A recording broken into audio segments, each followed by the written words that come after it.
It is Better Country 101.7 The Bull. Thanks for joining us here today. My name's Wyatt, and we are joined here today by a very special guest. This is one of the guys, former frontman for a band who cranked out some major bangers in the late 80s, early 90s. Matter of fact, had 6 number ones in the country music world from 1986 to 1988. 11 top 10s from 1985 to 1990. He has since gone and teamed up with some of the other big names from the 90s, and they formed a supergroup called the Frontmen. Former Restless Heart lead singer Larry Stewart joining us. Larry, good to chat with you here this morning. How are you doing? Hey, Wyatt. Great, man. Thanks for your time. Well, hey, I appreciate you taking the time, and, you said this a part of history here. We were expecting this call from you, but you got in a couple minutes early, which you say that never happens, right? I've never been early to anything. Well, you know what? It's glad... You're a part of my history.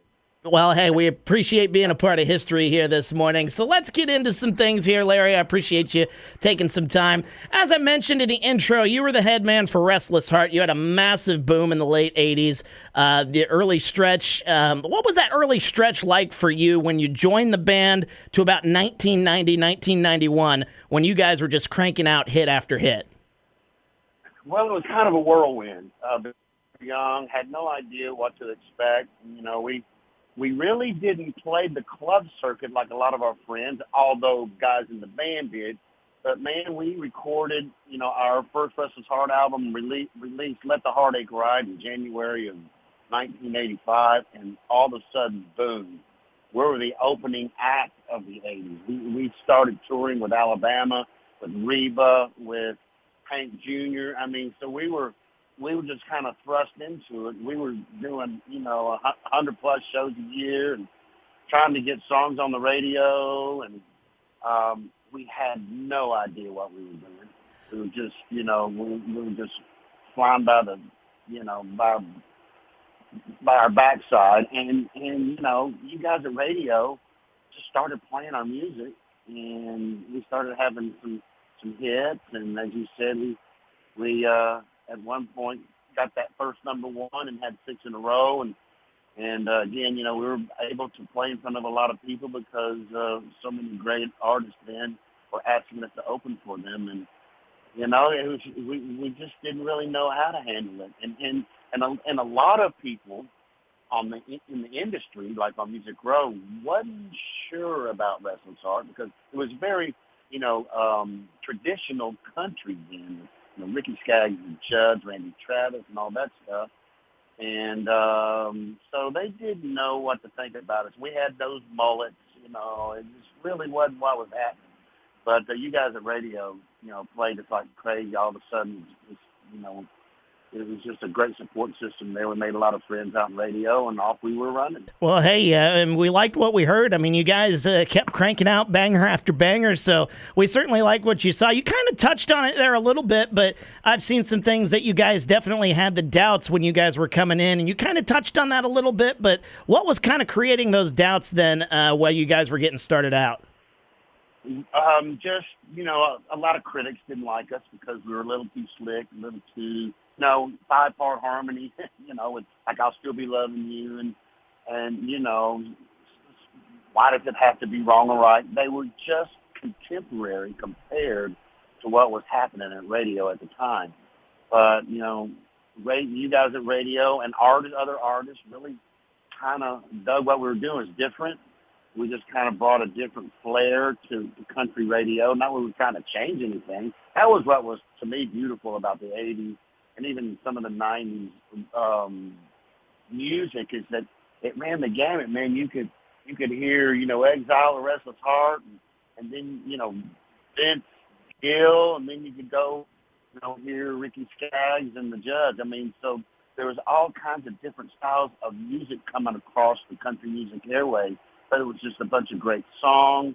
And everybody kind of had their own sound, and it was really a great time to set the music, I thought. Yeah, it certainly was. And like we said, it created some good stuff, good hits, and you guys had plenty of those back in that time frame. And then you kind of went off, did your thing solo, did a few short reunions with the guys of Restless Heart, but you've pretty much been doing solo stuff for quite a while. And then you've joined forces with Richie and Tim. You guys have got the Frontmen now.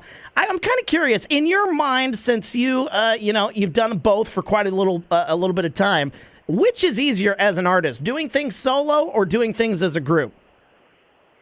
Well, boy, that's a great question because, as a group, and I did leave. We did break up there for a little bit there in the '90s, and then we got back together in 2001, and really toured for about 15 years.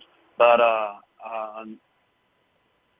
in a group, I grew up with my dad doing music with quartets and them singing harmonies and stuff, and then I get in Restless Heart and playing and singing with other people. I've always loved that.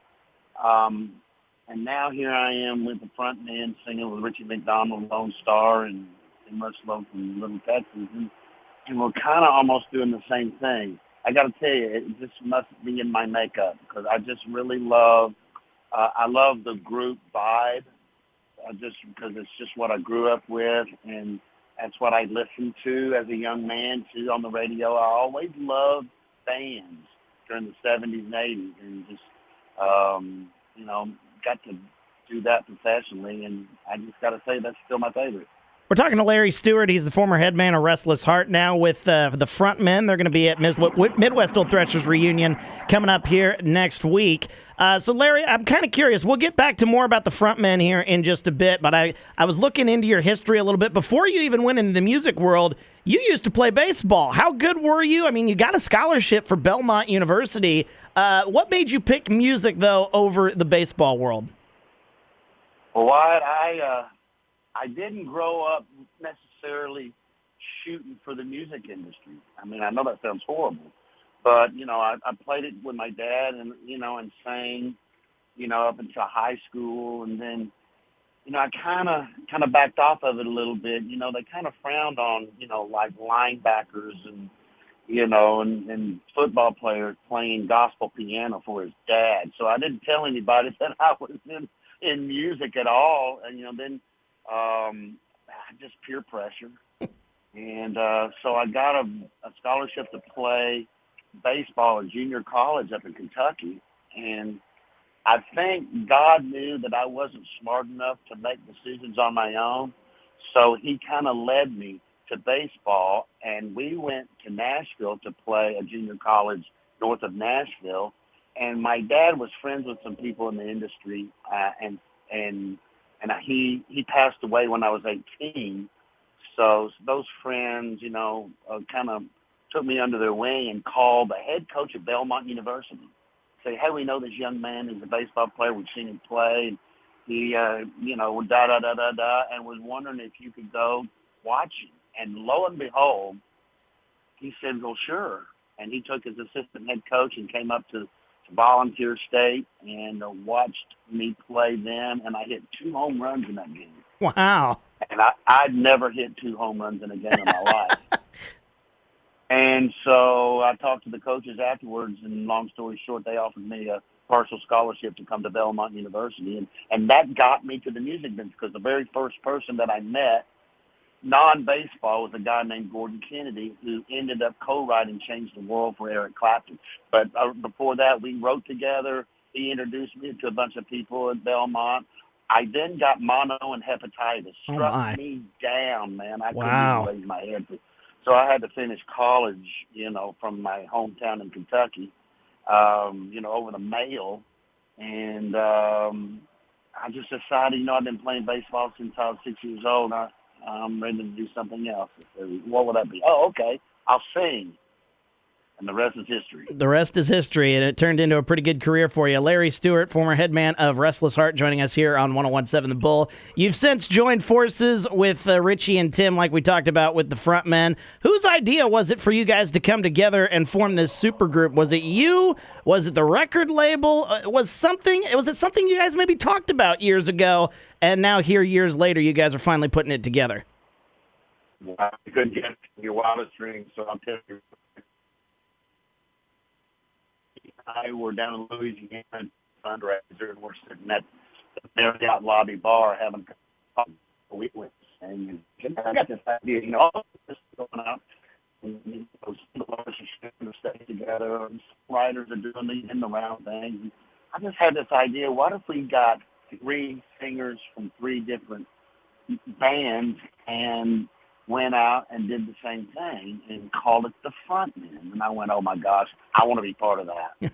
And so, actually, the very first member of the Frontmen, we thought we'd go big and go with Randy Owen of Alabama. Oh. And he said, well, yeah, let's do it. So we went and did some shows together, and then Randy put Alabama back together, and we brought Kim Rushlow in, and he's been, a great piece there. We started. He had a relationship with Navy Entertainment, and we'd go overseas and perform for the men and women in uniform every winter.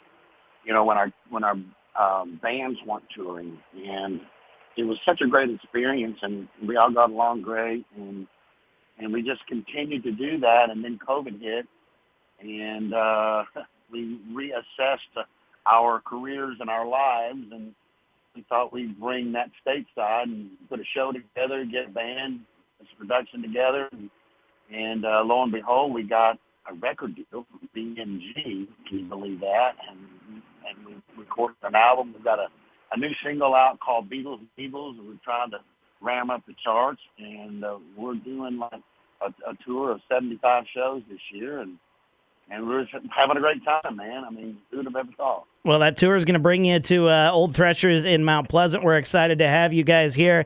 I'm kind of curious. I'm going to be real honest with you here for a second. I was a big Lone Star fan back in the day when I was a kid. I enjoyed, obviously, Restless Heart and Little Texas as well. But Lone Star was really big in my family. My mother was a big fan. You guys recently redid the Lone Star mega hit Amazed. What was that like to recut a song that still 25 years later is such a massive hit in country music, and you got to do it with the guy who made it so big 25 years ago? Oh, dude, I get to sing low harmony on Amaze every single night. How about that? See? Sounds like a good life. Just like, and he's got other songs too, but, we love singing together. We're on the front of the stage, and we just kind of go, down the line, and we respect each other's music, and it's really cool, dude. And I really love the cut that we did on Amaze. Yeah, it's just a little bit different, but just kind of updated it a little bit. And of course, Richie sings so well, and still, and it's really cool. Love doing it every night. We're talking to Larry Stewart, former head man of Restless Heart, now with the Frontmen. They'll be at Midwest Old Threshers Reunion coming up Labor Day weekend. We're very excited to have them in Southeast Iowa. You guys did get the chance a few years back to perform at the 2017 inauguration of President Donald Trump. What was that experience like when the leader of the United States comes to you guys and says, hey, let's help me celebrate this bit? Was there some nerves? What do you guys remember about that performance? No, I wasn't no nerves. I don't even remember it. I'm just kidding. I'm telling you, I was scared to death. I really was. I mean, it was such a big production and a big moment for us as the Frontmen, and then get to meet the president, and it's one of our proudest moments. We're talking to Larry Stewart, former head man of Restless Heart. One final question here, Larry. I appreciate you taking the time and chatting with us. We're very excited for you guys to hit the stage. You guys are heading to Mount Pleasant here, Midwest Old Threshers Reunion next weekend. What can folks expect from you three superstars when you guys take the stage? How does your show kind of work since you've got three former lead singers of bands? Now you guys are all doing it together. How does that work? Well, we've got right at 30 number one songs between the three of us, and we do almost all of them, and we got also some new songs too from a new album. We do a few of those, but you just got, if you want to bring back some memories from the 90s, even get back into the 80s a little bit with some Restless Heart songs, come on out and bring back some memories and sing along and have some fun. We have so much fun, and we have a great band, and just you're just going to see three guys just appreciate the opportunity to get on stage and sing to people every night. And so we hope everybody comes out and has fun with us. Well, I tell you what, you guys still have it. I mean, I heard the cut that you guys did of Amazed. It is fantastic. You guys have still got it. I can't wait to see what it looks like on stage that Sunday night there in Mount Pleasant. He's Larry Stewart. He's the former headman of Restless Heart, now with the Frontmen. And Larry, thank you so much for taking the time chatting with us here this morning. You have a wonderful rest of your day. Thanks, Wyatt. Look forward to seeing everybody there.